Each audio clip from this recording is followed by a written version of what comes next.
Google considers monetizing AI search. We talk about ways to speed up your website, how many social channels is too many, and annoying little things for marketers. All this and more on today's Strong Coffee Drip. Hi again, everyone. I'm Brian from Strong Coffee Marketing.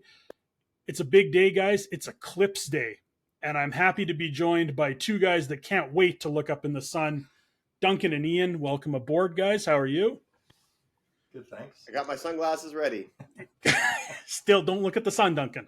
Don't look at the sun. Just stay inside. Now, we're both. Good news is I'm not on the path, so it doesn't. Yeah, you know what? Ian and I are in Edmonton. Duncan's in Vancouver. We're not going to see the full brunt of the eclipse, but it is a big day. Yeah. It's cloudy here. Okay, so we're going to be just fine. An impromptu kind of do you care to start the morning. Obviously, the eclipse is all over the news. Ian, do you care about the eclipse? Yeah, I guess I think it's certainly interesting to be witness to these things. So yeah, it would be nice to be in a location where you can see the full effect of it and marvel at nature, I guess. Yeah. Marvel, yes. Duncan, do you care about the eclipse? Yeah, I kind of like how people used to think it was like a sign from God or a sign from their God, if you go back far enough. The randomness of it, the fact that it doesn't happen very often, like it's a sight to behold. I think, if we don't see this one, not that we can see it, I think the next one that we in Canada can see isn't until like 2030 something. So, it's cool. I feel like nowadays with social media, though, you're going to see it online. So, I don't know. But you're not living it when you see it online. Well, I get that. It's like looking at it through your phone. But I can't live it anyway unless I want to fly down to Phoenix today and hopefully get to see some of it. So, I don't know. You guys care way more about the eclipse than I do. I'm at a 0.0. I'm working in the basement today. It's kind of cool that Earth's moon is like the exact same size as the sun in the sky, so that it creates that. Like, that's just a complete absolute fluke. Like, no other planet has a moon that does that perfectly that we know of. So that's the cool part about it. Taters the space cat was still way cooler for me than the eclipse. So yeah, it is what it is. All right, let's begin with a pretty big story. Last week, the Financial Times reported that Google is considering charging for its premium features on its AI-powered search engine. Options could include adding AI-powered search features within the existing subscription services, or adding AI results to the standard search results page for those paying a premium. Important to note here, Google's traditional search engine will remain free. Nothing's going to change there. Now, in previous episodes, we've talked about ChatGPT as a premium search option, and now news from Google sounds like it could be something very similar. What are your thoughts on this story about Google potentially having a premium AI-powered search engine? Duncan, what are your initial thoughts on this? I think it's an interesting idea. Part of me is sort of annoyed because, Google search was free because Google was making a ton of money off our backs with our search data and then their advertising tool. So the fact that now we have to pay to give them more data that they'll probably use for advertising is kind of laughable if you think about it. So this tool better provide a lot of value if that's the case. If we feel like we're paying for something, I'm really curious about how it's going to be deployed, how user-friendly it's going to be. If it's as simple as going to a Google search engine or Google-like search engine and typing things in, I'm not too sure if it's going to be as appealing for people to pay for it.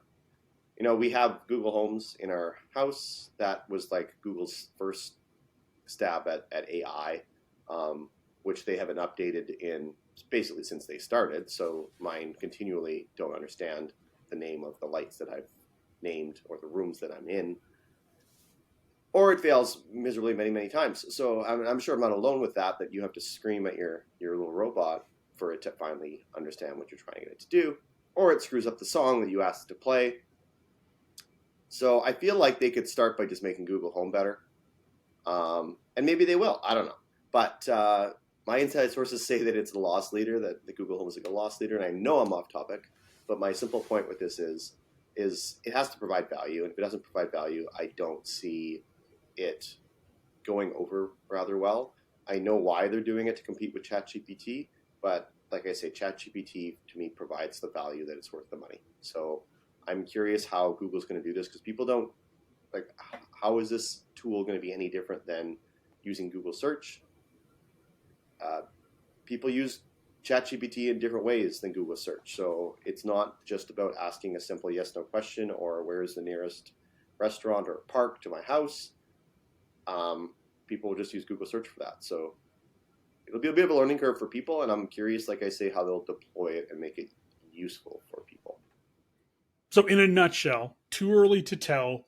You really dislike Google Home and you use it to turn your lights off, but the wrong lights go off in your house.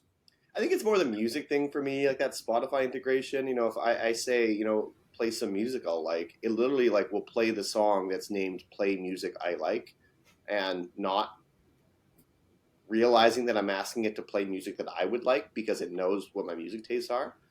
It's just bizarre. And yes, the lights, they don't know their own names in our house. And, I always get that message, oh, something went wrong. Wait a second and try again. And by that point, you're already screaming at your Google Home. And, Wow. I'm done. I just use it to see how many milliliters are in 6 ounces. Yeah, okay. Ian, if you could right the ship here and come back around a bit. AI-powered Google search, a premium feature. Yeah. What are you thinking?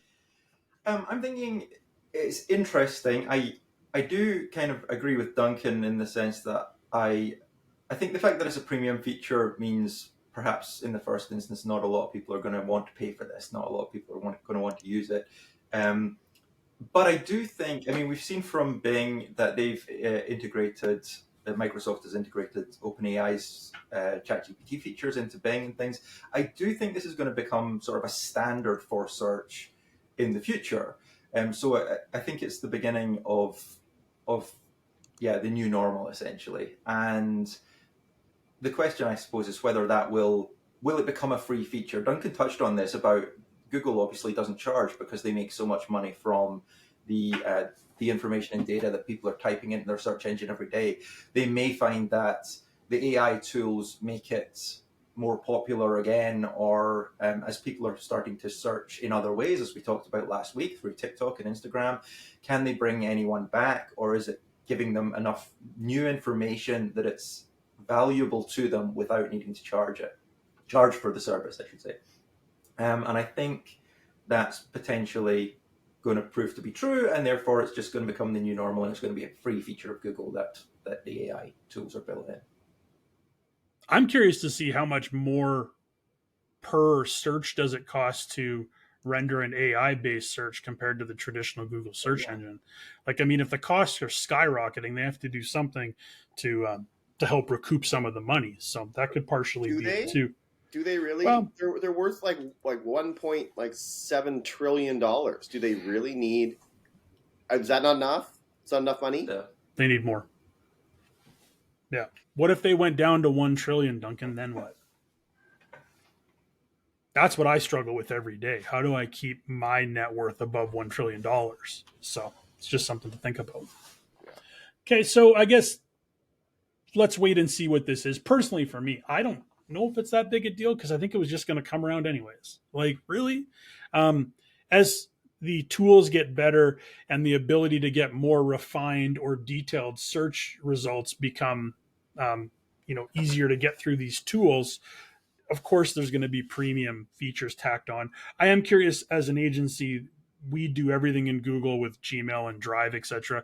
I'm wondering if, are we going to be included in the premium? Maybe that's something we can test right off the bat because of what we pay already. So we have the Gemini things in our Gmail. It says, integrate it now. Like, I'm getting that because we're on Google Workplace. I saw the little thing I was talking to Ian about. I saw it the other day, and then I ignored it because I was busy. So I don't know what that was, but I will investigate for next week. All right, so we'll see where this one goes. Again, this is just an initial story. There's been nothing from Google in terms of what this might look like or anything like that. So we'll have to kind of just wait and see. Um, so over the past few weeks, we've actually been talking a lot about search engines, whether it be social search or traditional search engines as well. One thing that we haven't really talked a lot about is how can we better get our websites equipped to show up in these search results. And I think something we should focus on is one of the easier things. Search engines really like fast websites. And there are different things you can do to make your website quick, which will in turn help you when it comes to search, being found in search. Page speed is a major factor, and luckily there's some pretty simple steps you can ensure to or use to make sure your website is fast. Guys, we work with websites daily.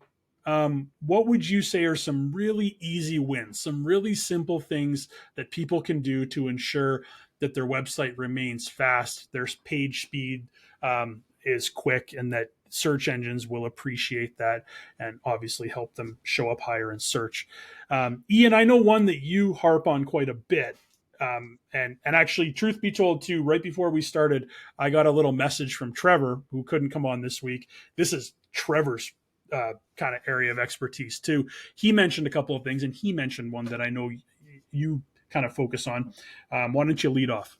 Sure. Yeah, I think it's important to remember that the size of your website and the size of all the assets on your website can add up, and that making sure your website is as efficient as possible is important. So an easy win, as you asked about, would be when you're uploading images, ensure that they're basically the size that you need to be good quality, but not too large. So you don't want to be uploading, 10 megapixel images for a small image at the top of a blog or something like that. So I would strongly recommend using an online tool, a free online tool like Squoosh, and you can resize your image either on your desktop or in terms of its pixel dimensions.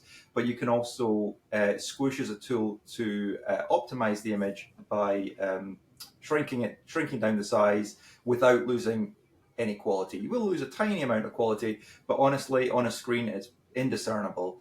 And going through all your images and making sure that they are no bigger than they need to be to show well on the site is just a very easy win, because the difference between a 200 kilobyte file and a 4 megabyte file for the same image that looks identical on the screen, it would just help no end. So similarly, I think videos as well. Don't host videos on your site; they're huge. Host them on somewhere like YouTube or Vimeo and embed them. And just bearing in mind that the more bloated your site becomes, the slower it's going to get. So try and keep all your assets nice and lean, and That image one is something we see daily too, right? Where if somebody has a really large image, a really heavy image, and they're putting them on their website, next thing you know, there's a page that has 5 or 6 of them. Mm-hmm. It's such an easy win too. And you're right.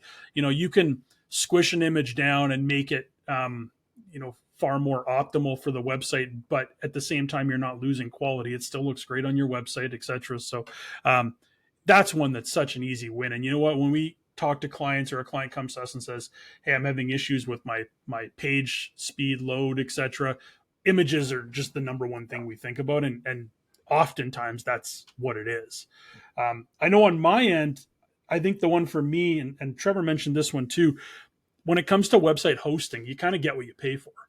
In the past, we've worked with clients and even some of our websites when we were first starting out using some pretty low cost hosting options. And not only does that pose a problem when it comes to security, because they're jamming as many websites as they can on these single servers, one of them gets infected and then the whole thing goes.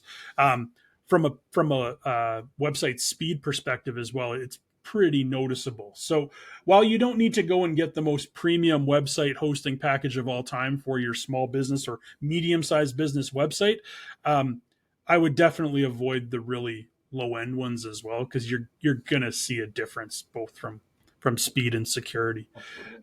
Anything, Duncan, you can think of to speed up a website, make it a little bit easier for Google to find it? I mean, Google had a major update in the last couple months that have hurt a lot of, I would say, more content mill type websites. Uh, they're kind of, that algorithm changes a lot. So, I mean, obviously, the way that Google ranks websites is constantly changing as well, which makes for challenges for website owners. But with that said, speed has always been something that they are looking for. So, I mean, some of the things that at least I've noticed over the years is that, we use WordPress quite often with the sites we build. There are quite a few different content management systems out there. Whereas, when the way that those plugins, so the way those tools work is you basically plug in little elements to your base website to kind of build the functionality that you need. But a lot of times you have a lot of plugins that aren't either necessary or they have a lot of bloat. And this often slows things down on a lot of different websites in a lot of different ways. Sometimes you have conflicts with different plugins and they're trying to run scripts that are competing and things just stop working. So some things that most website owners, even WordPress owners, don't realize is that you kind of honestly have to turn plugins on and off just to see how it impacts your site speed. Because a lot of the times it's the plugins that you're using, especially those template builders. Like if you want to use a drag and drop template builder over very simple coding site, you're going to have a lot of bloat and a lot of slowdown because those things are huge because they're designed to make it easier for the user, but not necessarily easier for search engines or page speed load. So just something to keep in mind that, if you want a tool that is drag and drop, you actually may be better off using some of those custom tools that are built like that, like Squarespace or, even some of these landing page editors for your website, because that's what they're made for. They're made for those kind of tools, and they've perfected the ability to have those tools with the speed. Whereas something like WordPress, which is a little bit more robust, gives you a lot more options, but it also comes with those caveats that you are customizing your own site, and they kind of assume that you know what you're doing when you're adding the plugins. Because if you just go and do that yourself, that could very much impact your speed over the long term. Yeah, no, I agree. And there's oftentimes when we look in the back end of websites, somebody might have used a plugin a long time ago. Now all of a sudden they're not using it anymore. And instead of turning it off and getting rid of it, it's still there. And sure enough, it's just adding to the bloat of the website. So yeah, you know what? I think between hosting images and removing old plugins and things you don't use anymore, I think that'll help the vast majority of websites. Content management system for your needs. Yep. Yeah. Yeah. I think that's a good start. Now, I mean, there's a million different things here without getting really, really technical. I mean, we could have somebody like Trevor on one day to get really, really technical with things, but that's just a great place to start. When you start getting really big websites, then there's other things to consider too about how the content's being delivered. But there's a good start. And, by doing that, probably images alone is going to help your site tremendously. Cool. Stay away from the bloat, guys. Bloat-free zone. Bloat-free zone. We're going to jump into the mailbag. I know this is everybody's favorite segment because we often hear from Hector in Tucson. One problem. No email this week from Hector. My guess is he's kind of being swept up in this whole Eclipse excitement. So no word. I don't know where he is. Hopefully he's doing okay. My guess is he's out in the desert somewhere just staring up at the sun, which is not a good idea, Hector. You might want to reconsider. Instead, we're going to take this question from Karen in Kerrville, Texas. Now, oddly enough, Kerrville, Texas is one of the best places in the United States to view the eclipse. So thank you for submitting your question, and I hope you enjoy your day staring up at the sky. The question is, hey guys, I'm managing social media for the restaurant I work at. The boss wants me to expand the number of social media channels that I manage, but I already feel overwhelmed. How many is too many? Karen, I can answer this question because I answer this question all the time when I'm out speaking and doing workshops. How many social media channels is too many? That's a question that is really hard to give an exact answer because it depends on a lot of factors. It depends on the resources available to you in terms of how much time you have to manage social media, and ultimately how much money do you have to put behind social media.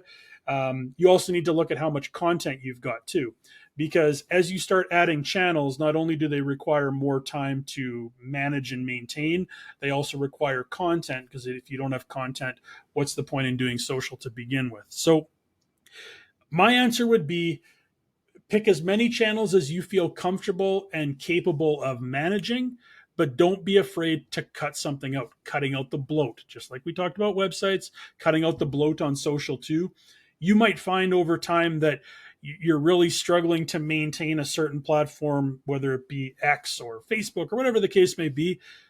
I would rather you cut that out and focus on the other ones instead of trying to maintain something that you have no business in maintaining. Now, there's a bunch of factors that can go into this, like where's your audience hanging out to begin with? You might be spending a whole lot of time somewhere where your audience isn't necessarily spending a lot of time and you're wasting your time. But yeah, there's no right answer. But I've always been on kind of the belief that I'd rather do one or two things extremely well than three or four or five things not very well. And I think from a brand perspective, you're going to go a lot further by focusing on a couple and doing them very well. You know, it's a restaurant that you're working at. I'd rather be the best restaurant in Kerrville, Texas on Facebook than a restaurant in Kerrville, Texas that's on Facebook, X, Instagram, and TikTok with no real strategy behind anything. And I know, Duncan, you handle paid on our team. I'm imagining the same kind of things apply there when it comes to money. If you've only got so much money in the pot to maintain some sort of paid social media strategy, you don't want to thin that budget out across 5 channels, right? You're not going to get anywhere on a couple dollars a day. Yeah, I mean, it's very true. You got to spend your money wisely. And depending on what you want to achieve with your goals, that could mean anything from, just Google search for the low-hanging fruit, or it could be just awareness ads on social media or YouTube. I mean, it really does vary, but it largely does depend on your goals. Yeah. And Ian, I know you've worked with me on a number of projects where we've worked with clients that have way too much going on social, and they can't maintain it whatsoever. And we basically go in, kind of set up the goals, figure out audiences, and then go, this one would work. Don't bother with this one, and just start cutting everything out. Yeah, absolutely. I completely agree with your comment about doing one well. Start with the one that your audience is on, or most of your audience is on. Do that well, and then once you've built that up, if you want to add another, then absolutely do it. But if you're expending the same amount of energy between one or two, you're better doing one very well than doing two half as well as that. Yeah. And from the content perspective, I think we'll touch on this. I've been thinking about this for a while. We'll do an episode where we touch a lot on content marketing strategy, because there's a variety of things we can talk about, both from the organic and the paid side. But when it does come to content is the gasoline that drives the social media engine. And if you don't have enough of it, nothing's going to work for you. But we'll maybe do an episode upcoming where we talk about repurposing, repackaging content, where, you might do something for Instagram. How can you reuse that, repackage it, repurpose it to go over on YouTube or TikTok or wherever it might be? Because I think once you understand the idea of building out content in a content framework that allows you to repurpose and repackage, social media becomes a little bit easier. I actually was talking to Duncan, I think on Friday via text while I was outside barbecuing, and we were talking about the content that we create through something like the podcast. And I told him that, with social media now, I feel it's like a battle trying to get any sort of organic reach across these channels. But when you can repackage, repurpose content, it just feels like you have way more ammunition than everybody else, because you've got so much that can go so many places that's a real power. So we'll talk about that in an upcoming episode. But Karen, yeah, start small, do it really well. You can always expand out later, and don't forget about the paid aspect of social media too, and work that into your strategy too. And enjoy the eclipse. Just don't look at the sun. Look at the shadows. That's what people really miss. Like, if you go underneath a tree and look at the shadows, they are cool to look at. You have little half moons or circular things everywhere. Just don't always look up. Sometimes just look down and look around you. Okay. Eclipse advice from Duncan. So that's, I know, Duncan, I was looking, Ian, you might have, I don't know if you were on our team at the time. I was looking at our photos the other day, and there's a photo of Brian, the other Brian, back in like 2017. There was an eclipse, and he had made something out of like a cereal box. Yeah, Do you remember when we made those things? Cereal box and tinfoil, and then you can look at the reflection, I think. Yeah. I remember doing that in elementary school. No, there you go. Another option. So many things there. Please we're going to wrap. Please. What's that? Please. Yeah, please.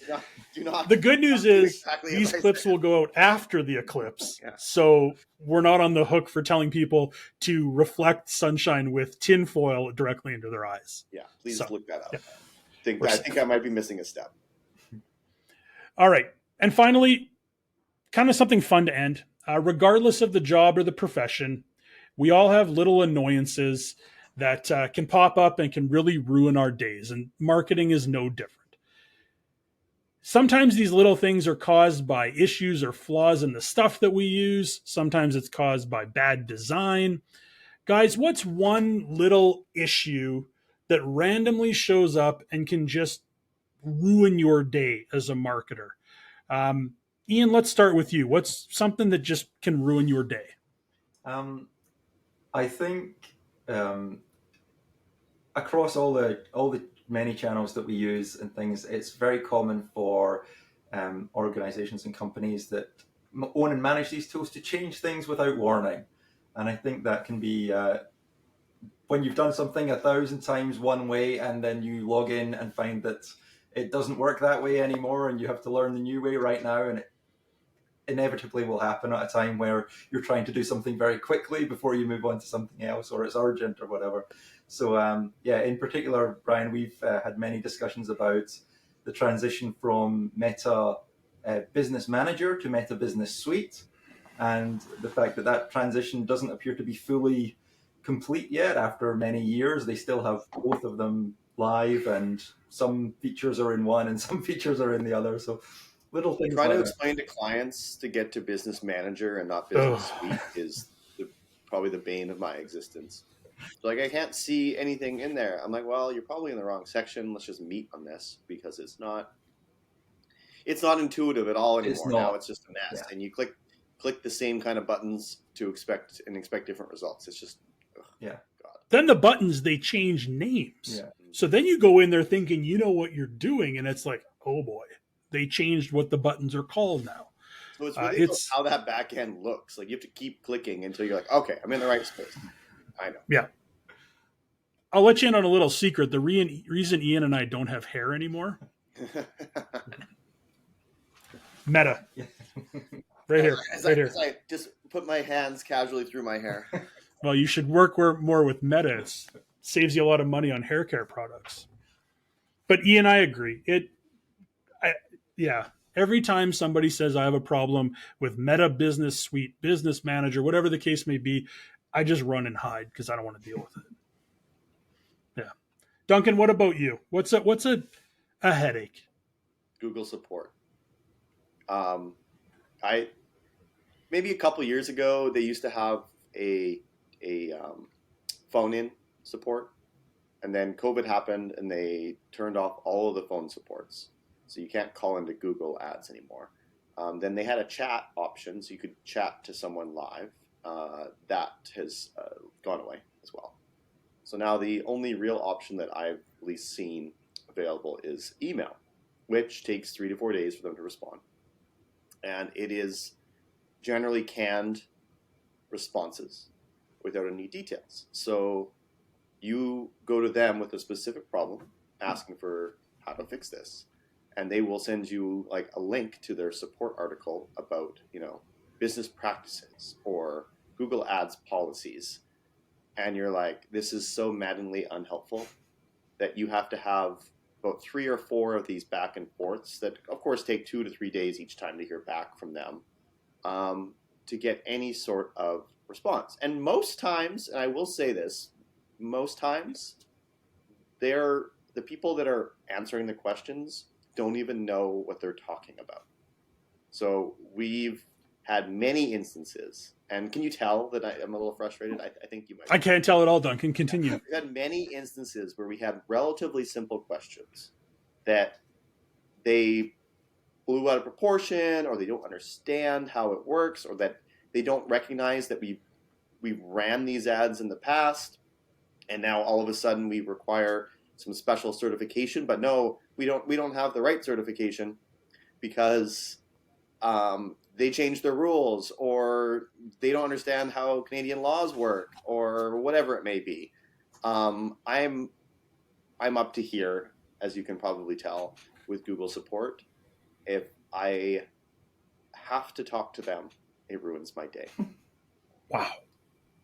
No matter, and honestly, and the other part of that is they call me constantly to try and get, changes made to ad accounts. But it's always the same things that they want changed. And the main goal of their purpose of their call is, can you spend more? And I find it quite infuriating when I'm in charge of managing budgets. I find it quite infuriating when the recommendations are literally the basic ones that I've already chosen not to apply. So I see it more as a waste of my time. So every single time that I waste my time, I get angry, and Google is generally the people that do that for me. And I still have to use them every day. But there you go. I'm done. I'm done my rant. Thank you for listening to my TED Talk. Great job, Duncan. Thank you for ranting on Google. And I know there's all sorts of rumors about how the YouTube algorithm works. I can't imagine going off on Google support for 2 minutes is going to help how this video ranks. So we'll see. Well, we'll find out. We'll find out. Maybe he does well on TikTok then. Okay.